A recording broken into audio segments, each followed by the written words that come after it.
Okay, I think I've had enough thinking with my brain meat for now. We're gonna play a video game. I mean, my brain meat is still required, but a lot less capacity for it. And I won't have to talk as much as when I was reading that article. Especially because it was making me feel salty, and you know, I had to drink more water for that. So we're gonna be playing Dice and Goblins. It's a demo for a dungeon crawly game that's like a 2.5D sort of deal. Has like 2D papercraft character sprites, but you walk around in a 3D environment, but you also have like a 3D stage and the 2D sprites when you get into battles. It's cute. Very little core, and I play a little bit of the demo already, but I didn't finish it. As you can see, I haven't earned the one achievement that the demo has, and I hope that we have a good time showing it to you all.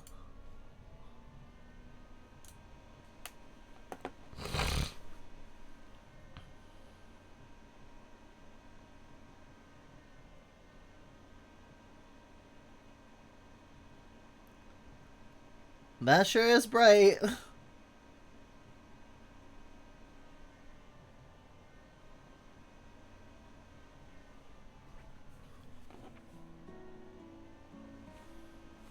Boom, boom, bum, ba, dun, dun, dun, dun, dun, dun.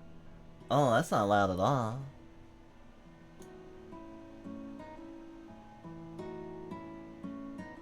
That's probably good.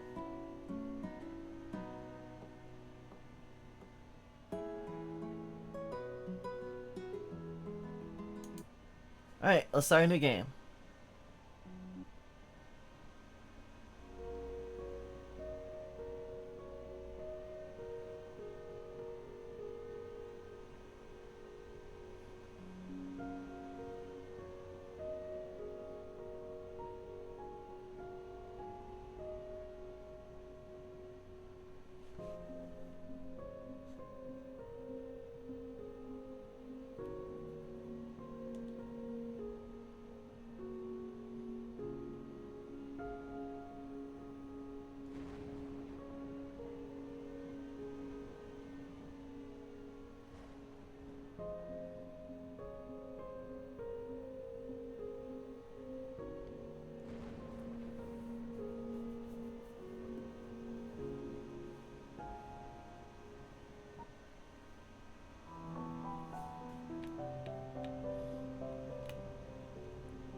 You can turn with left around the D-pad. You can strafe with R1 and L1. You can rebind these too. The developers actually reached out to us for this game because they saw we had played Potato Flowers in Full Bloom. And yeah, these have such a similar vibe. Behind the door is a monster. Beware!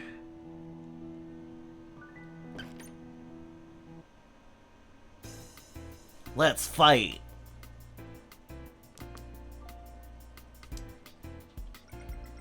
Welcome to Dice and Goblin Combat. In this game, we use dice to defeat monsters. Every turn, you roll your dice. Red dice are attack dice. Each die is represented on the board, and dice are at the center of the screen. Your character is on the left, and their health points, HP, are represented by the red bar. Below your HP bar, you can see your total attack points in red. To defeat your enemy, you need to reduce their health points to 0. The enemy HP bar is locked on the right. Your enemy attack points are here as well. You can see the total below their HP bar.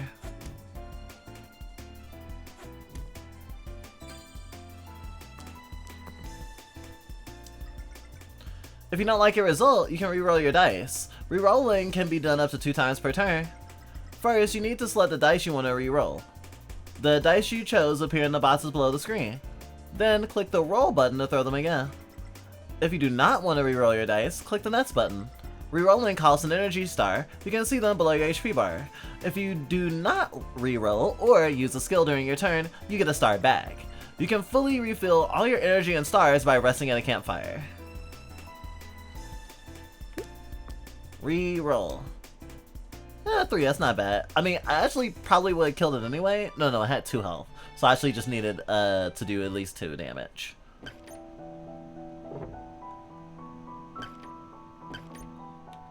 I like that.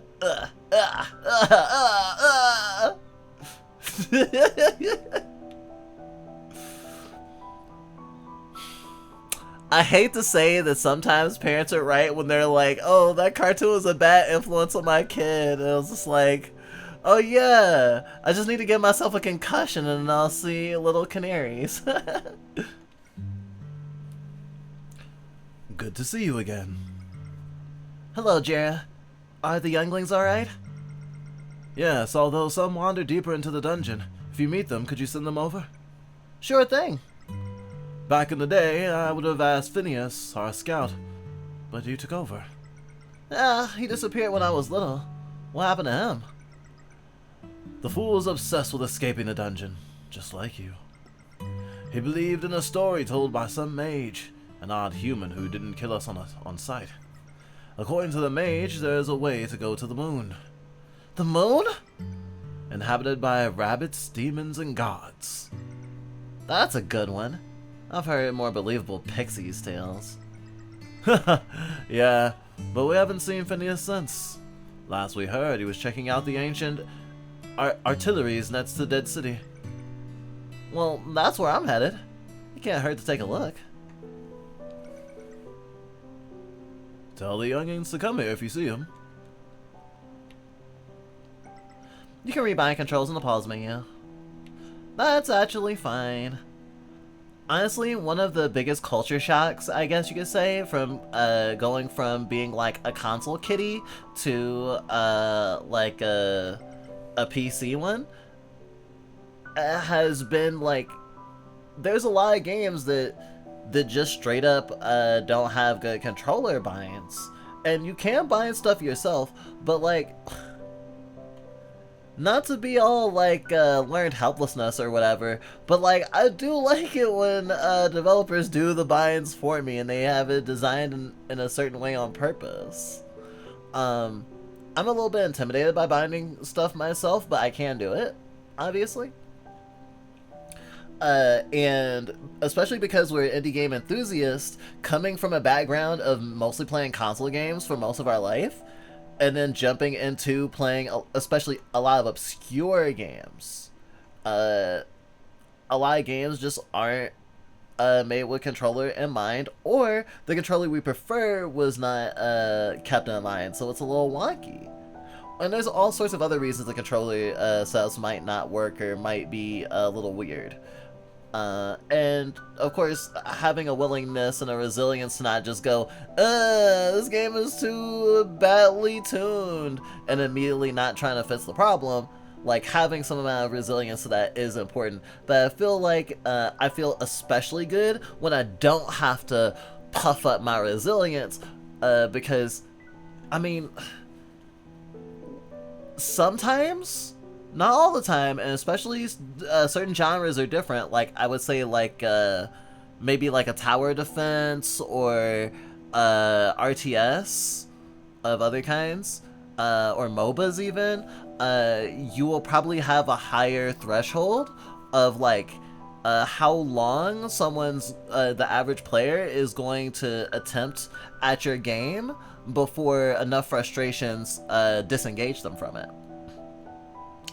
But I would say, especially for a game like this, and especially just like a game on Steam especially, the threshold for a lot of people, I mean, I don't know if you see Steam reviews, they're sometimes like 0.2 hours, like, the threshold is so small for some people, and it is really good to be able to have at least your target audience, like, just be able to slide into the experience, because honestly, that first 30 minutes is so important, in our opinion. And we've worked on that resilience especially because you do not cultivate that experience a lot when you have a lot of console gaming in your repertoire, because you're just used to everything being tuned already. Well, to a degree, because the shitification of, like, the, like, the console app stores, especially with something like the Switch store, means that you're not actually going to be able to play a random game that's available on the console and have a good time, like even like control wise. But that all is to say, when I feel catered to by a controller setup when I'm first getting into an obscure game, I feel immediately comfortable. Anyway, I don't like it here. I want to go back to our village. Yeah, we've been watching a lot of. Okay, so we haven't finished Furin. We kind of fell off of Furin because, well, there's some weird stuff with the demons, and we don't want to go on a diatribe about that right now. But we've been watching a lot of like dark fantasy type stuff. We've talked about how we're a big fan of Berserk. In general, we've been watching a ton of Overlord. We're actually caught up on Overlord now. We've even seen the most recent movie. We've been watching Solo Leveling. We were always a big fan of like Sword Art Online as well.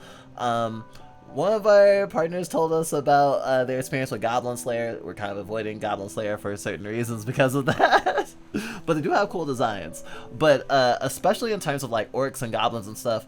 And Dungeon Meshi, of course.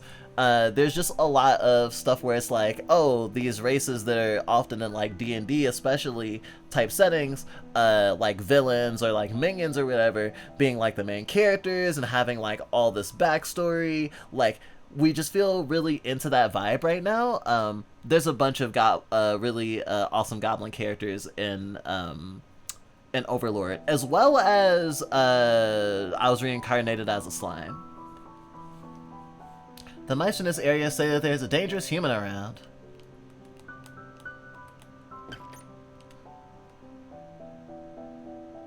Huh. I wonder if that's a human. Looks like a necromancer. Go down. Oh, stairs. If you do not reroll or use a skill during a turn, you get a star back.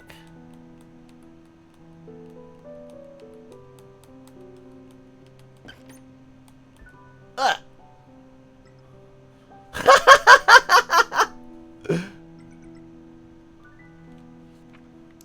Alright.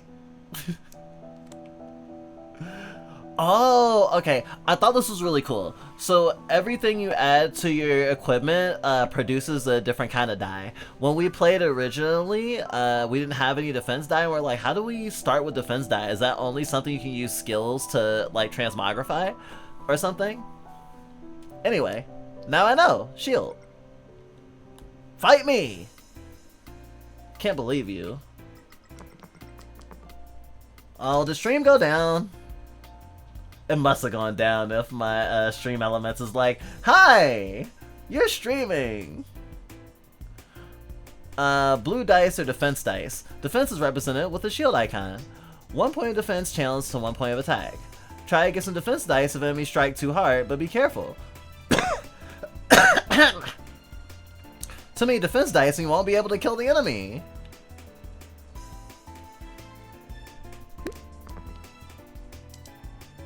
Huh, that's not bad.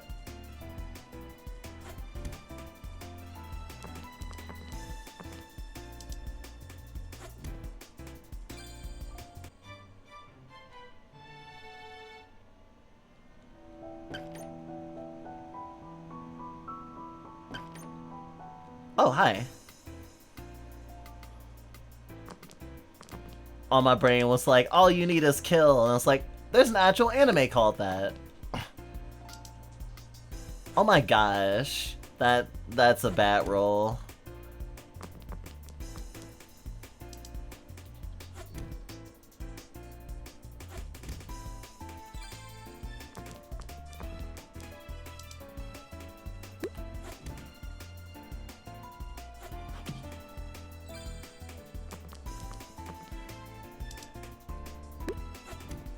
Especially since like Disco Elysium and stuff, we really like the idea of like dicey games, or like events checks and skill checks and stuff like that.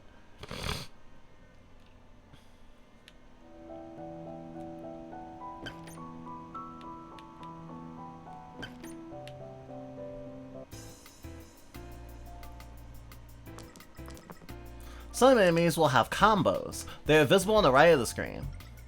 The enemy combos will activate if your dice match their condition. When activated, the enemy will obtain the status effect of the combo. For example, this combo will heal the monster. Keep that in mind, the enemy combos can sometimes help you.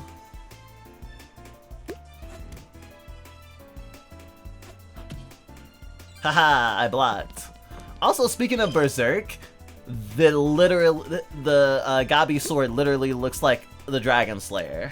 I don't know if that was purposeful, but can't get it out of my head.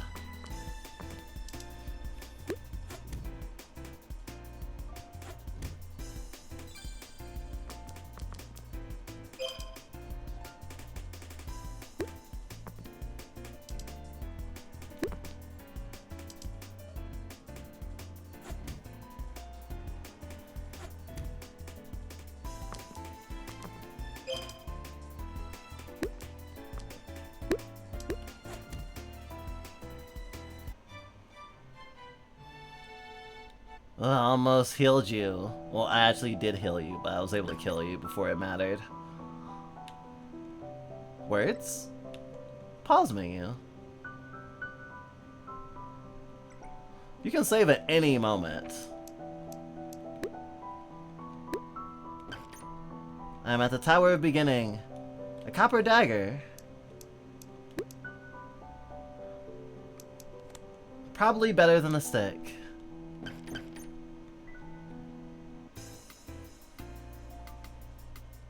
I'm getting it every fight possible because I want to level up.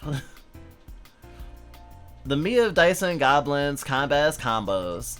They are composed of two parts, the requirement on the top and the bonus below. If you fill the requirement, you gain the bonus. Here you need 2 and a 3 on attack dice. Once you meet the condition, the combo is marked as activated. You gain the combo, or you gain the bonus, here 4 defense points. If you struggle, try to change your equipment to get combos more often. I don't have 2 attack dice at the moment, so not until I level up. Once I level up, I'll have another equipment slot, and hopefully by then I'll have picked up something other than the stick?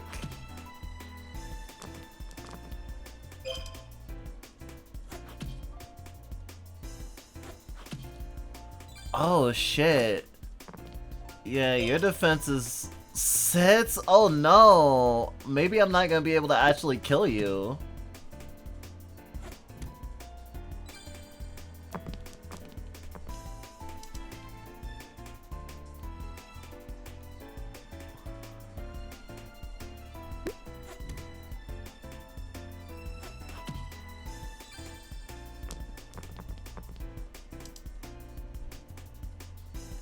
I guess I just gotta pray to the RNG gods.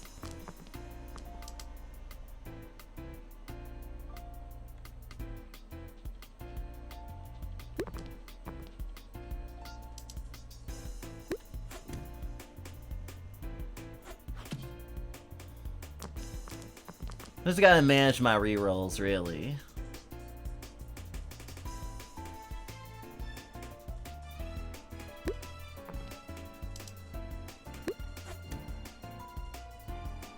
It's not all up to RNG. If anything, we should know that from playing so much Fear and Hunger.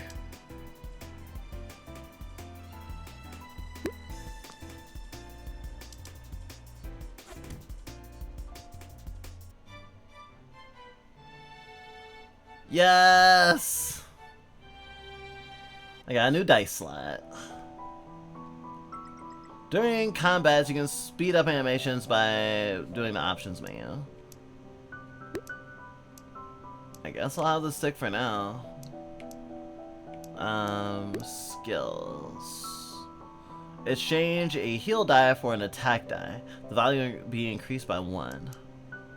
Exchange an attack die for a defense die. The value will be increased by 1. Exchange a defense die for a heal die.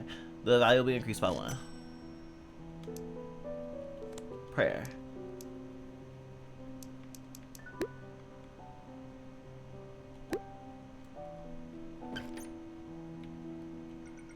When you level up, you earn skill points. Spend them to buy skills in the pause menu.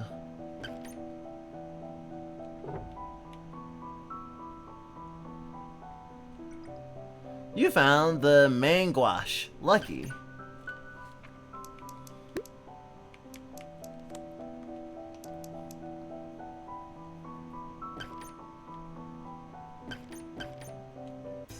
Let's fight!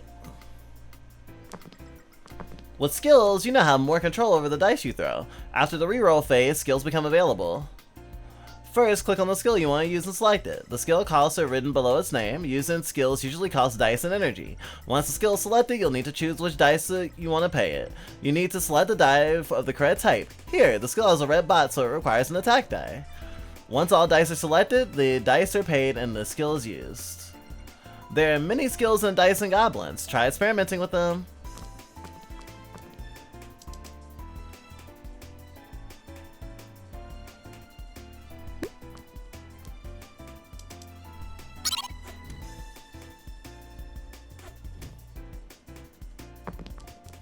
I'll have so much more HP now.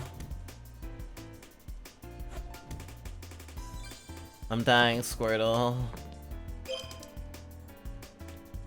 Yeah, just reroll everything.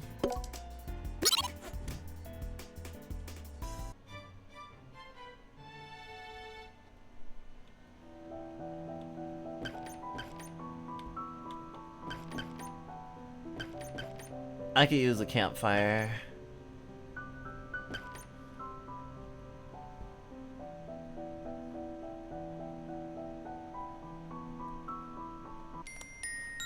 Wild monsters reset. It's a bonfire. A la Dark Souls. Dark pits are deadly. Avoid them.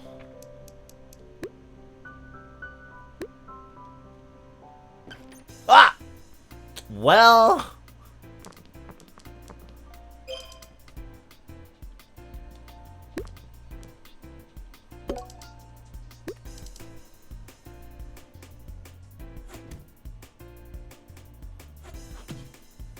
I suppose I would have tried to fight you anyway.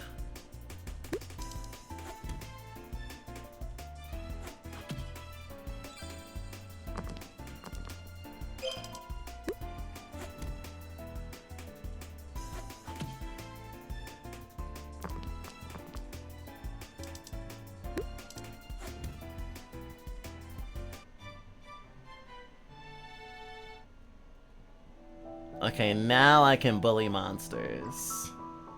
Glass dagger. Nifty.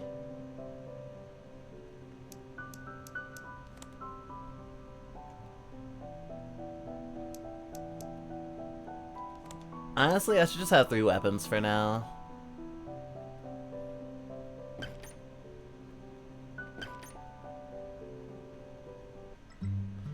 Ah, I can see the sky here. It's beautiful. The dungeon is still expanding as far as my eyes can see. I wonder if flying monsters can escape the dungeon. Do they find something? Or is the dungeon our whole world? I wish I could fly too. Look at that skybots. Look at that moon.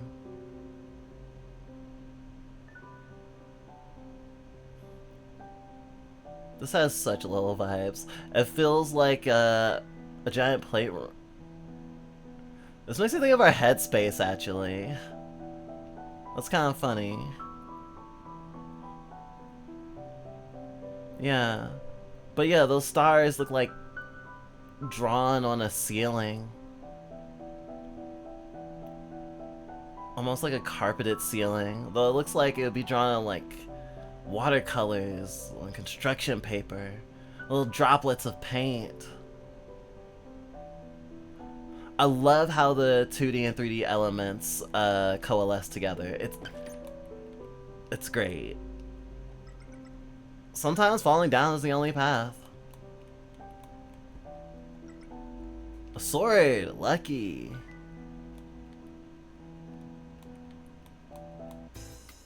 Fuck you, fight me! Wow, that's a lot of combos.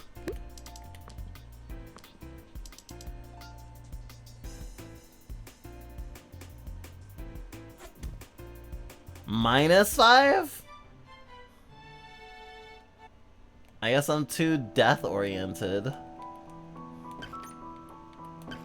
Turned on my fucking death drive. Sometimes falling down is the only way.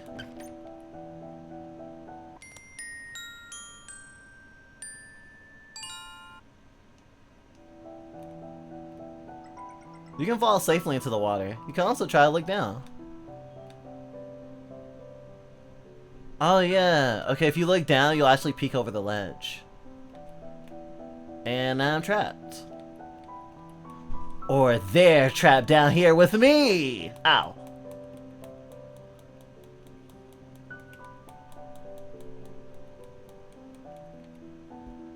Ow. Hi! Time to die. Hey Fizzlepop! How are you doing? Vampire effects and dice are represented with dark blue and red with a drop of blood. They add to your attack score and allow you to steal their HP. Of course, you need to inflict damage for the steal effect to take place. Enemies using it can be very tough, don't let them bite you. But I like getting bit, it's nice. Feels so great to have the blood drain from your flesh. In like a therapeutic way. Obviously. Gosh, now I'm thinking of some of the discourse I saw on the internet earlier today. Not in terms of something necessarily being like permissible or impermissible, but so I remember someone was talking about like how some people are like, oh well, I'm not into this for kink reasons. It's solely as a coping mechanism. And it's like, it's valid for it to be solely a coping mechanism, but the way people talk about it sometimes and divorcing it from the thing makes it sound like it's only valuable or it's only okay because it's a coping mechanism. And it's like, just because I like having the blood drained from my body doesn't mean it's a sex thing.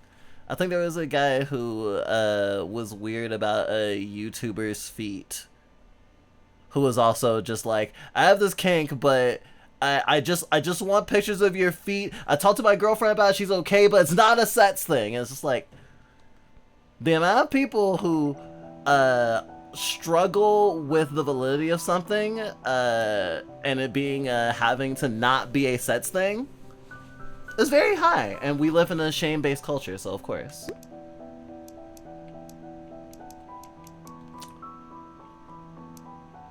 I am just full of violence today. So many knives. Whoa, Pal World. As a patented monster collecting game enjoyer, I hope you have a good time. We haven't played it ourselves, but I haven't really talked to anyone who played it and gave it a chance who didn't like it.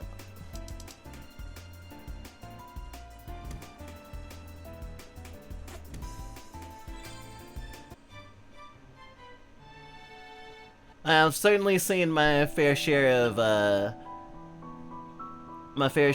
of Pal World Bab art. There's like this one like cat witch looking pal. The most diapered pal of all time as far as I can tell. Wow.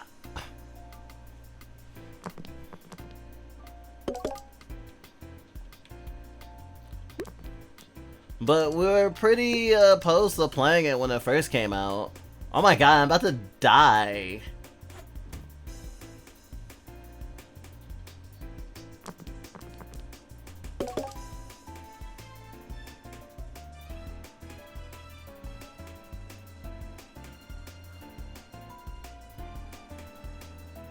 Yeah, all that power came at a cost.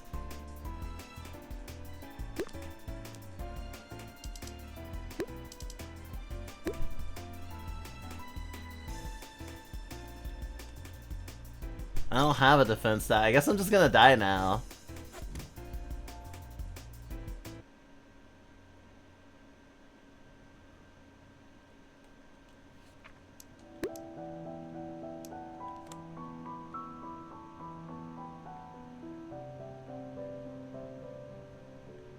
It's a glass dagger that fucked me up. Alright. I learned my lesson. I need a lot of healing and stuff. And defense stuff before I use a glass dagger in my kit. I should probably wait till I have at least four slots open. Maybe 5.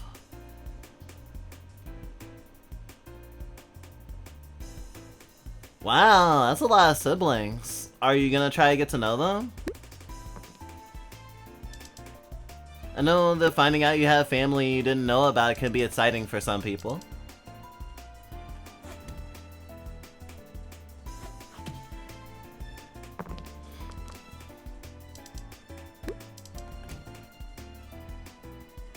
Oh, right. I get to do poison to my enemies.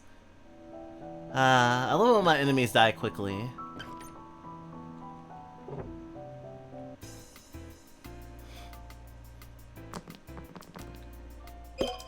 We've been struggling with libido stuff lately. We need to get back on estrogen. That's really the thing. We've been having a terrible time. Okay, you won't be able to get past my defenses. 6 defense, 2 attack. I can do like 1 damage to you.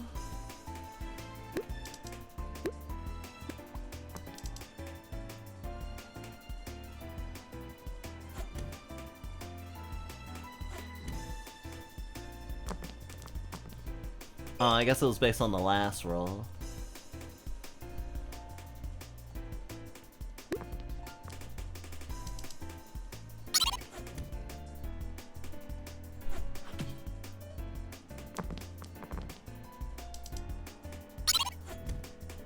Alright, I keep forgetting about the combos too. That affects my rolls as well. Or what's effectively my rolls. Let's see. Exchange a defense die for a heal die that will be increased by 2. Trade a defense die for any type of an attack, defense, or heal die. The value will half rounded down. Ah, I'll need to level up again if I want to get one of those.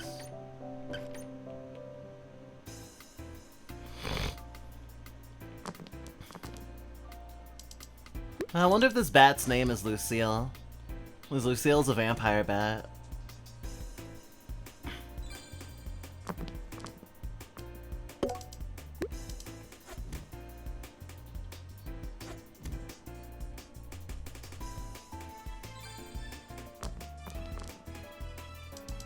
Having a high libido makes me feel really weird as an ace person, honestly.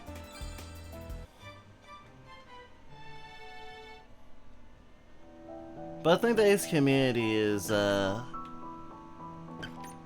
very vibrant and it hasn't made it too bad. At least compared to how it used to be, because there's only like certain sort of like ace experiences that we're seen as valid. Whoa, what was... Ah!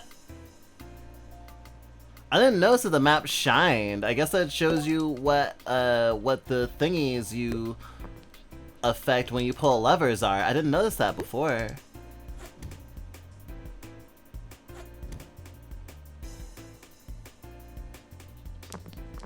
I guess maybe it's also because of there's like a...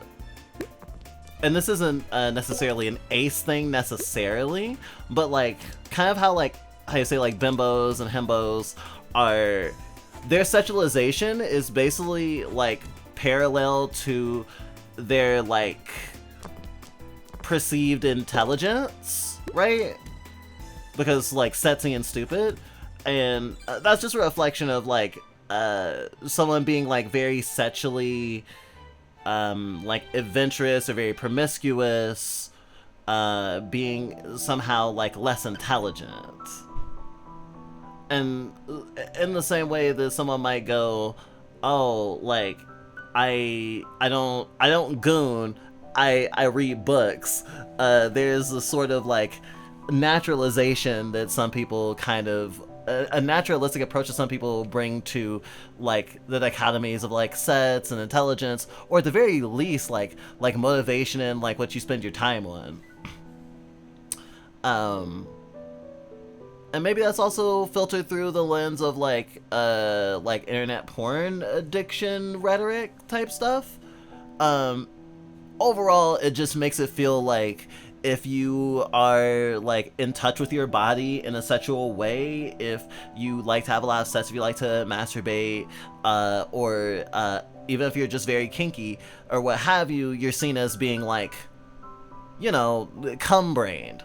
I mean, there are lots of kinks that also have to do with, like, you know, intelligence loss or somehow some loss of agency or some type of simplifying of sorts, or literally being addicted to like things like sexual pleasure and release. And so like it makes sense that like some of those like couplings are there, but damn, does the blowback effect hit us pretty hard. The imposter syndrome as a gray ace is real.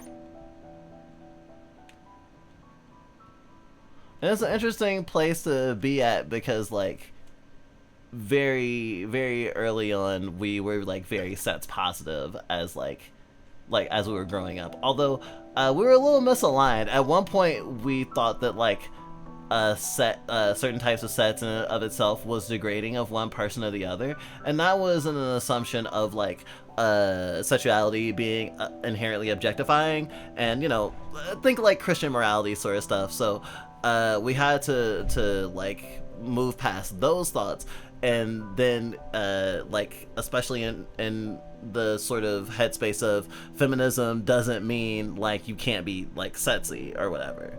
Like going like to those places, and then coming into like a thing where like sexual liberation or like thoughts of sexual liberation are sometimes turned on its head, because like sexual liberation also means freedom from compulsory sets and like being assumed to be a sexual being and stuff like that, and that's also super important. But in that sort of in-group out-group thing, sometimes behaviors are seen as like tantamount to identity, kind of like how like bisexuals sometimes get a lot of beef from like monosexual like queer people.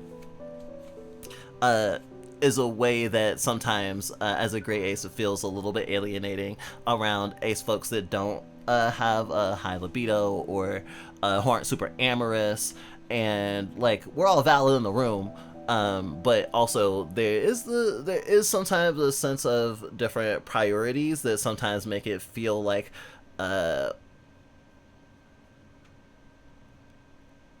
we see the identity of aceness is inherently different, which is interesting because in terms of like comparing like gray ace folks to bisexuals, it is that sort of situation where like I can understand the I guess what is considered the common asexual point of view about like society and like preoccupation with sex and sexuality like too much, and especially in an objectifying way.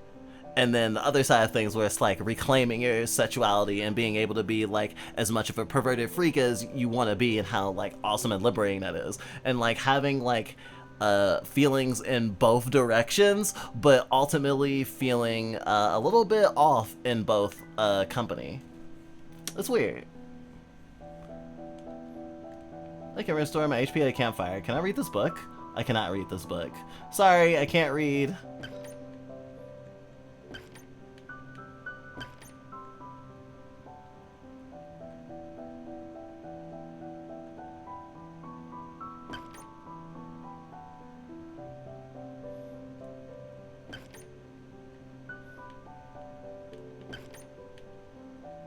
Oh, hello, it's a Gabi. Oh, Gabi, I ran, but mad monsters were everywhere, so I hid here. I'll go back with the others. Yay! I saved a goblin.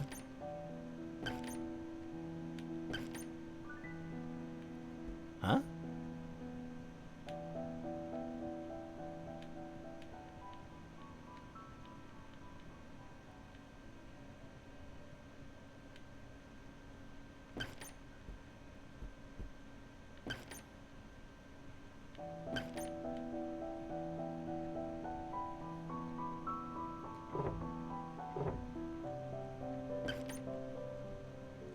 Right, stairs. There's a campfire. Rest! I'm pansexual and demi-romantic. Mmm.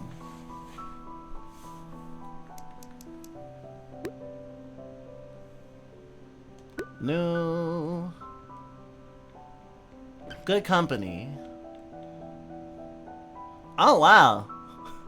Good company. Cute! Cute! Sorry, Goblin, you cannot pass here. A human was found delving into the dungeon, and he has been slaughtering monsters indiscriminately. Please go away while we handle this. Sorry, Goblin, you cannot pass here. A human was delving into the... You can't handle this. Found a bandage. Lucky. A bandage? Is that what it says? Doesn't really look like a bandage.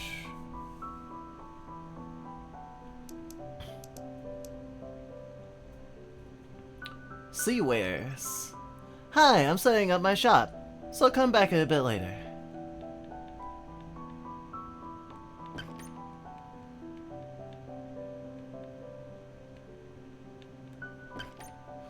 My bounty count is 38 men, not counting the orgies I've had long since the long stints. The orgies I had long stints lost the right to deny being a slut.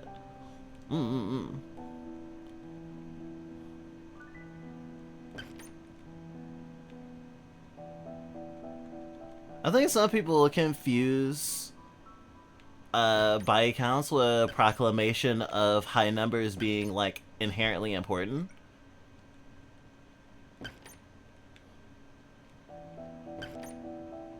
But I can see how someone have pride with the amount of people they've been with. Now, I think we used to be, especially in like the demisexual headspace, especially in a headspace affected by the plague of like a nice guy mentality or whatever, like growing up, and like the proverbial like vibe in the room of especially like people assumed to be young men being like ode sets, and like that being like one of the great like pains of being a nerd and stuff, and that being part of nerd culture and part of like kind of baked into like identity, and we had to like sift it out. It took a while, but especially with that being a prevailing culture, it's really easy to like have a small amount of partners, or to, you know, like marry your childhood sweetheart, or, you know, have a very small like experience, like a very narrow experience with relationships or dating or sets, and then say that those relationships are inherently more valuable than, quote, people who do one-night stands. We used to be the one of those people who I think there's like a H-bomb video where he compares casual sets to eating McDonald's, and we were definitely in the headspace of comparing casual sets to eating McDonald's. Nah, I think that's kind of insulting to say.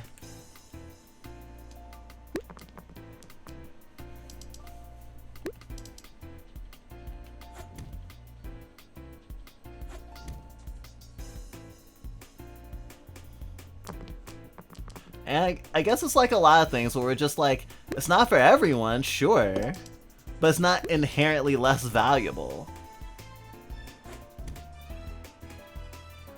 I'd even deign to say it's differently valuable.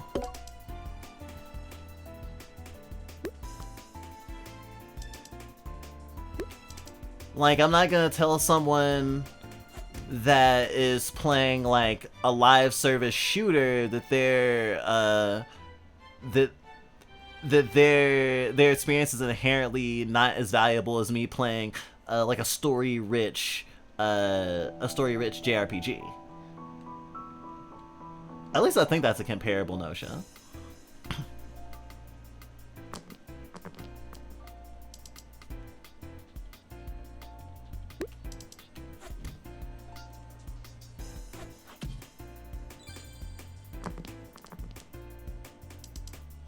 I think it's awesome to have pride in like having given people a good time and to have been liked, even though obviously I think a lot of people would default to like if you do anything to be liked then you're inherently like insecure or whatever, but I don't prescribe to that like headspace about it.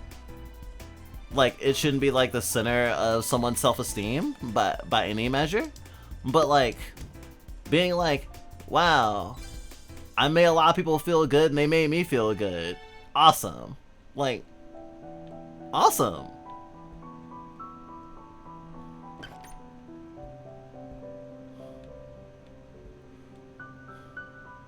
But such a simple notion is still hard to internalize for a lot of people in the culture.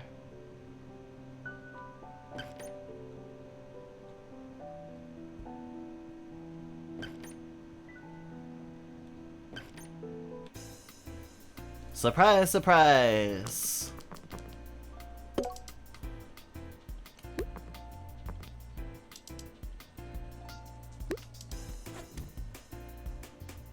I don't know if it's come up yet, but this, the dungeon that we're in is like a infinitely expanding dungeon. It's kind of like House of Leaves in that way.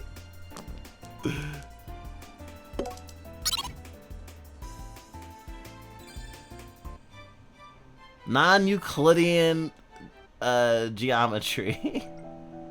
500 gold, sweet.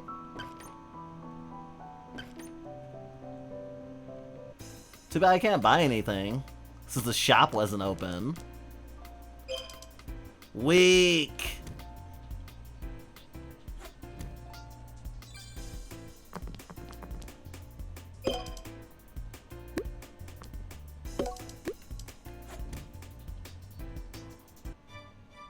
Destruction.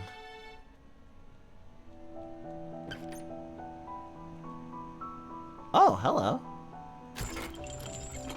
Down we go.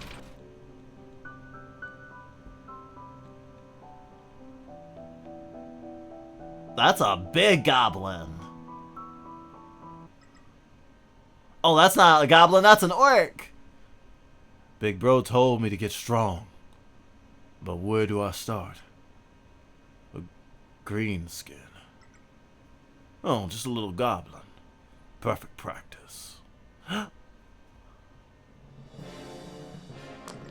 Well, we have the same amount of maximum HP at least. Heal dice give heal points, which are represented by a green heart icon. As you might expect, they restore HP. You are healed just before attacking. Use it to survive incoming attacks. Heal can also remove poison stacks.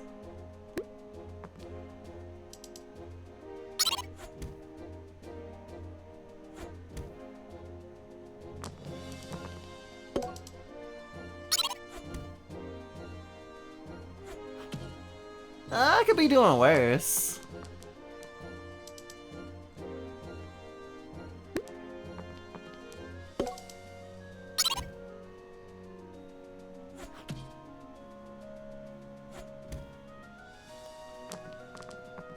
You may be bigger than me, but I'm using a sword and you're using a stick. You can't rely on strength alone. Skill, strategy, heart.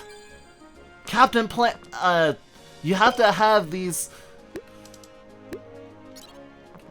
You have to have these in spades, or else you'll never win against a true warrior.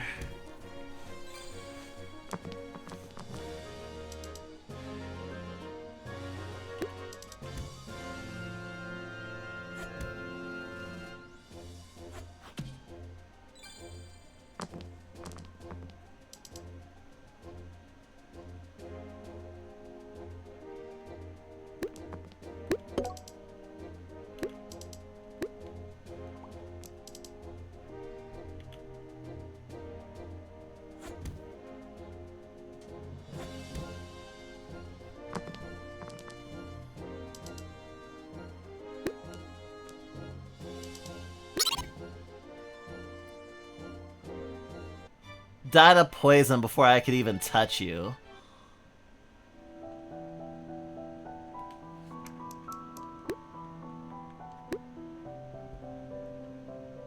Thank you for playing! I hope you enjoyed this demo. If you have any feedback or question, please contact on the Discord forums. Sorry, Steam forums, Discord, Twitter, or Mastodon. Oh, a Mastodon user, neat.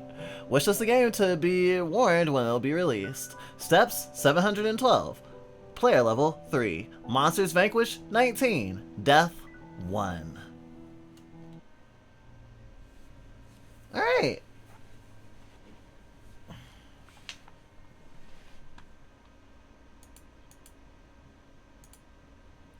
That was Demolicious. I think this has a release date. I can't... Yes. Vaguely April 2025. Dice and Goblins is a turn-based RPG that blends luck and strategy as you battle using dice rolls. Master your skills, chain powerful combos, and overcome the whims of fortune. Collect loot, upgrade your gear, and craft the ultimate dice arsenal to face monsters and other foes lurking in the shadows.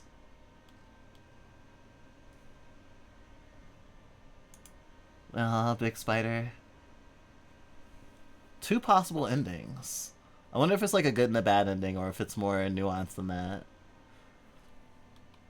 Can't wait to try it out. Feel free to wishlist it if you thought it would be cool.